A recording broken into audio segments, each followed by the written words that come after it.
Isang maganda at mapagpalang umaga pong muli sa inyong lahat mga kapatid. Thank God it's Friday. Atin nga pong pasalamatan ng pagtatapos ng isang linggo na tayo ay patuloy na nakararanas ng biyaya ng ating Panginoon. Tayo po ay muling magbubulay-bulay ng kanyang mga salita ngayon sa ating Grab Food for the Soul, our daily dose for the nourishment of our souls.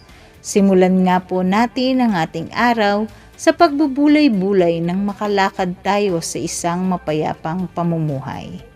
Ang pamagat po ng ating pag-aaral para sa umagang ito ay ang katangian ng dapat iboto Part 2. At ang mga talatang ating pagbabatayan ay atin pong makikita o mababasa sa aklat ng Deuteronomio chapter 17 verse 14.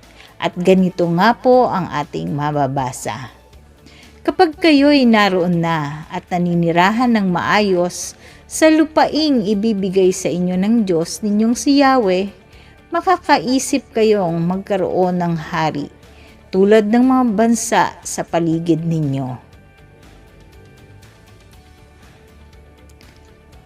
Nagmula mismo sa Diyos ang ginamit ng mga Israelitang batayan ng pagpili sa kanilang hari.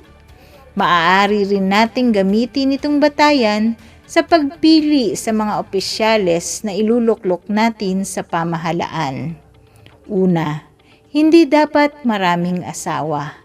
Ayon sa Deuteronomio chapter 17 verse 17a, hindi siya dapat mag-asawa ng marami at baka siya ay makalimot kay Yahweh. Sino mang iboboto natin ay dapat may moral ascendancy. Kailangan siyang maging modelo ng malinis na pamumuhay. Kailangan siyang sumagisag sa pinakamabuting Pilipino. Hindi ba siya nasangkot sa anumang iskandalo? Siya ba'y tapat sa kanyang asawa? Napakahalaga nito. Sapagkat kung siya ay nagtaksil sa kanyang asawa, kayang-kaya rin niyang magtaksil sa bayan.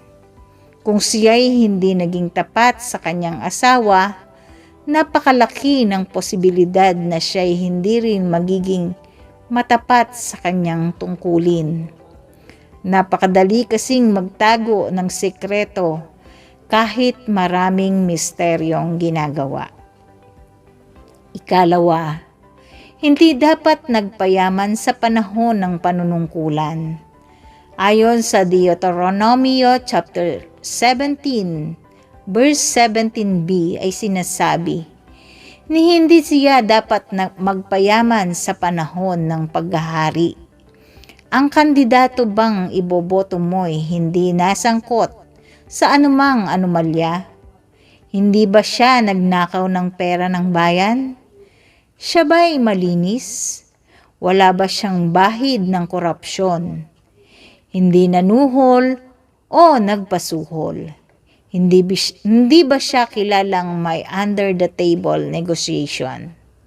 Hindi ba siya nangungubra ng komisyon sa anumang proyekto?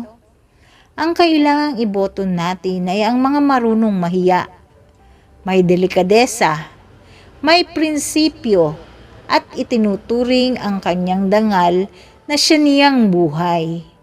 Sabi nga ni Shakespeare, "Mine honor is my life."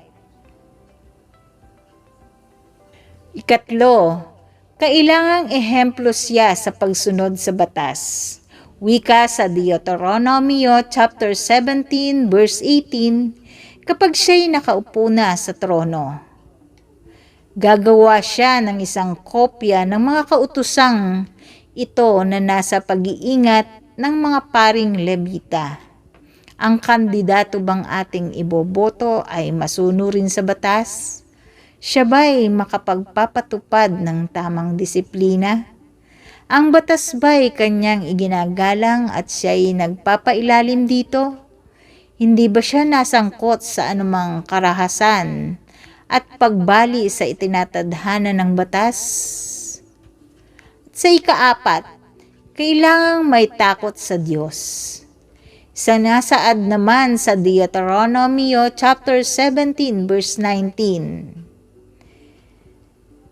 Ang kautusan ay para sa kanya at babasahin niya araw-araw upang magkaroon siya ng takot kay Yahweh na kanyang Diyos at upang buong puso niyang masunod ang mga kautusan at mga tuntunin ni Yahweh.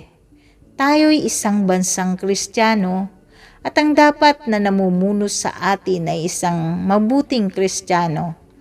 Nagpapahalaga sa simbahan at sa misyon nito. Sinasabuhay ang mga Christian values. Nagtatakwil sa masamang bisyo. May takot at paggalang sa Diyos. Ang buhay ng ating bansa ay nakasalalay sa ating mga kamay bilang mga botante. Napakalaki ng ating pananagutan. Maaaring ito na ang huling pagkakataon ng pag-iral ng demokrasya sa ating bansa. Baka wala nang ikalawang pagkakataon. Bumoto ayon sa ating konsensya bumoto ayon sa salita ng Diyos. Tayo po ay manalangin. Panginoon naming Diyos na makapangyarihan sa lahat, maraming salamat po sa pagkakataon na ipinagkaloob niyo sa amin upang kami ay magkasama-sama, Panginoon, sa pagbubulay-bulay ng iyong mga salita sa umagang ito. Panginoon, dalangin namin ang aming mga kapatid na papasok sa kanilang mga trabaho, Panginoon. Ang pag-iingat po at paggabay ang patuloy nilang maranasan. Dinadalangin ko din po, Panginoon, ang mga estudyante na magsisipasok sa kanilang mga paaralan, Panginoon. Pangunahan mo po at gabayan at ang pag-iingat po ang kanilang makamit, Panginoon, sa kanilang pag-alis mula sa bahay hanggang sa paaralan, Panginoon. Ingatan mo po ang mga batang ito. Gayon din po ang aming mga kapatid na nakararanas po ng karamdaman, Panginoon. Hipuin mo po ng iyong mapagpalang kamay ang kanilang mga karamdaman, Panginoon. At pagalingin mo po sila sa kanilang mga sakit, Panginoon. Dinadalangin ko po ang araw na ito, ang buong maghapon, Panginoon, na ang aming maranasan na ang iyo pong pag-iingat sa amin. Ito po ang aming dalangin sa tanging pangalan ni Jesus. Amen.